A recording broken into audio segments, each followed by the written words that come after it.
High viewers welcome to computers అడ్డా. యాక్చువల్గా ఒక ఫార్ములా వాడి రిజల్ట్ అనేది తీసుకురావడం కోసం మనం వేరొక సెల్స్లో ఉన్న డేటాని బేస్ చేసుకుని ఫార్ములా అనేది యూజ్ చేయడం జరుగుతుందండి. కానీ ఇక్కడ అలా కాదండి. మీరు ఏ డేటా అయితే రెఫరెన్స్గా తీసుకుంటున్నారో ఆ సెల్స్లోనే రిజల్ట్ అనేది వస్తుంది. దీనికి ఎలాంటి ఫార్ములా వాడాల్సిన అవసరం లేదండి. అది ఎలానో ఒకసారి చూద్దాం.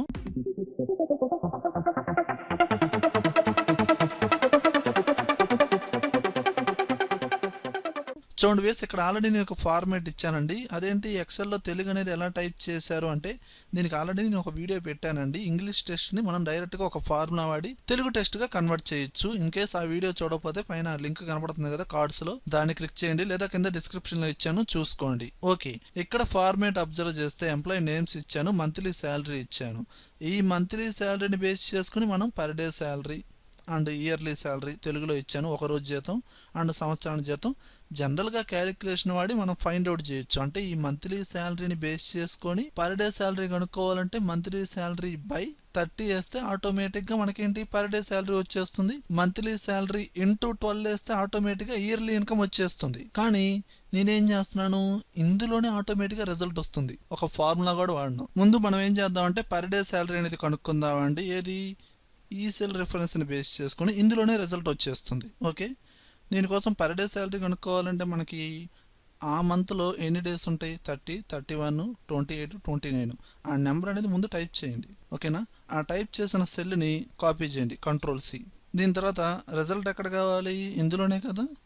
అండ్ ఈ సెల్స్ మొత్తాన్ని సెలెక్షన్ చేయండి. ఓకే, అండ్ హోమ్ ట్యాబ్లో పేస్ట్, దాని కింద యారో మార్క్ ఉంది కదండి, ఇందులో పేస్ట్ స్పెషల్ ఒక డైలాగ్ బాక్స్ ఓపెన్ అయింది కదా. ఇందులో ఇక్కడ చూడండి ఆపరేషన్ డివైడ్ అవ్వాలి, అవునా కదా. అంటే ఇక్కడ ఉన్న మంత్లీ శాలరీ బై 30 డివైడ్ అనే రేడియో బటన్ని క్లిక్ చేసి ఓకే చేయండి. ఇదిగోండి పర్ డే శాలరీ వచ్చేసింది. అంటే మీరు ఏ సెల్స్ అయితే రెఫరెన్స్ తీసుకుంటారో అందులోనే రిజల్ట్ అనేది వచ్చేసింది. ఇది దీన్ని బేస్ చేసుకొని. అలానే చూడండి మళ్ళీ బ్యాక్ వచ్చేస్తున్నాను. ఇప్పుడు దీన్ని బేస్ చేసుకొని నాకేంటి ఇయర్లీ ఇన్కమ్ కావాలి. ఇప్పుడు ఈ సెల్ రేంజ్ని సెలెక్షన్ చేసి కంట్రోల్-C కాపీ. ఇప్పుడు ఈ డేటాని సెలెక్షన్ చేసి పేస్ట్ స్పెషల్. ఇందులో మనం ఏం చేయాలండి, మల్టిప్లై, అంతే కదా. మల్టిప్లై అనే రేడియో బటన్ని సెలెక్షన్ చేసి ఓకే చేయండి. ఇదిగోండి ఇయర్లీ ఇన్కమ్ వచ్చేసింది.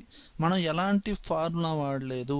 మీరు ఏ సెల్స్ అయితే రెఫరెన్స్గా తీసుకున్నారో అందులోనే రిజల్ట్ అనేది ఎలాంటి ఫార్ములా యూజ్ చేయకుండా డైరెక్ట్గా తీసుకురావడం జరిగింది.